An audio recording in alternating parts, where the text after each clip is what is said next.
नमस्कार. सध्या पंढरीचा महोत्सव सुरू आहे. या पंढरीच्या महोत्सवासाठी लाखो भाविक भक्त आपल्या मुंबई, आळंदी, देहू या ठिकाणाहून पंढरीला जात असतात आणि त्यानिमित्ताने अनेक समाजसेवक किंवा काही मंडळी आहेत या भाविक हे सुद्धा पंढरीचेच भक्त आहेत.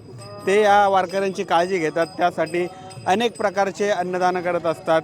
आता आपण ज्या आहोत त्यांनी तर आपण बघू शकतो की केळींचं सगळं याचं वाटप केलेलं आहे आणि ते आता आपल्यासोबत आहेत आणि त्या साईडला त्यांनी केळीचं सुद्धा सगळं एकदम साठवून ठेवलेलं आहे, जे की वारकऱ्यांना वाटत आहेत. त्यांच्याशी आपण थोडीशी बातचीत करणार आहोत. सर, काय सांगाल एकंदरीत या अनुभवाबद्दल? केळी कधीपासून तुम्ही वाटताय किंवा अशा प्रकारची प्रसाद देणगी केव्हापासून करताय?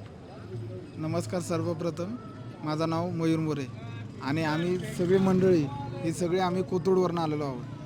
का तर आम्हाला वारकरी जे आहेत ह्यांची सगळ्यांची सेवा करायची होती आणि ह्याच्यामध्ये काहीही म्हणजे कोणाचाही ह्याच्यामध्ये आम्हाला सपोर्ट नाही.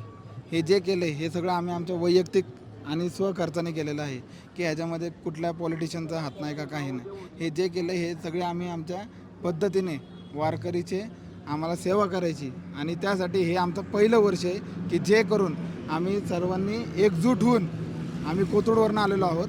आम्ही समस्त कोथरूडकर आहोत, पण आम्हाला इथं सेवा करायची एक संधी पाहिजे होती आणि ती संधी आम्हाला उपलब्ध झाली.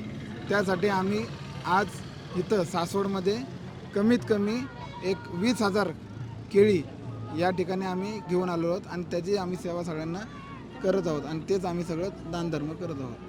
आज आत्ता पहिलं वर्ष आहे का या आधीपासून तुम्ही पहिलं वर्ष आहे आमचं. अच्छा, पहिलं वर्ष आहे. राहिला तुम्ही मूळ कोथरूडचे? कोथरूडचे आम्ही सगळी कोथरूडचे, सगळी कोथरूडचे. कोथरूडवरून सेवा करण्यासाठी? हो, कोथरूडवरनं खास रात्री 12:30 वाजल्यापासून आम्ही वारकऱ्यांचं वाट बघत आहोत. अच्छा, आता किती दिवस असणार आहे तुमचं काय? आता इथून परत आम्ही सासवडमध्ये एकदा थांबणार, तिथून पुढं मग जेजुरीवरनं परत घरी. अच्छा, बरेचसे मंडळ आहे, आपण त्यांच्याशी पण बोलूया. काका, काय सांगाल एकंदरीत तुमच्या अनुभवाबद्दल? ह्या अनुभवामुळे असं वाटतं की खूप मोठा आनंद मिळतो आहे वारकऱ्यांची सेवा करणं आणि प्रथम वर्ष असल्यामुळं की असं वाटतं की ह्या पुढच्या वर्षी याच्यापेक्षा आपण दुसरं काहीतरी नक्कीच वेगळं काहीतरी करू आणि हा आमचा उद्देश आहे आणि हा आम्ही पुढच्या वर्षी नक्कीच पार पाडू. नमस्कार, मी ज्ञानेश्वर जगताप. तुमचा काय अनुभव आहे आता पंढरीचा? सांग. खूपच छान, अप्रतिमच. अनुभवाच्या बाबतीत काय हे नाही, समाधान खूप वाटलं आणि जेवढं चांगलं करता येईल तेवढं चांगलं करण्याचा प्रयत्न करणार. इथून पुढे दरवर्षी जेवढं जमेल तसं त्या पद्धतीने जेवढं वारकऱ्यांना सहकार्य करता येईल त्या हिशोबाने नवीन नवीन काय करता आलं तर ते पण आम्ही नियोजन करणार. ठीक आहे. तर हे आहेत सगळे जे भाविकांची काळजी घेत आहेत रस्त्याने पूर्ण पंढरीपर्यंत. अनेक भाविक असे आपल्याला मिळतील की जे या वारकऱ्यांची काळजी घेण्यासाठी उत्सुक आहेत.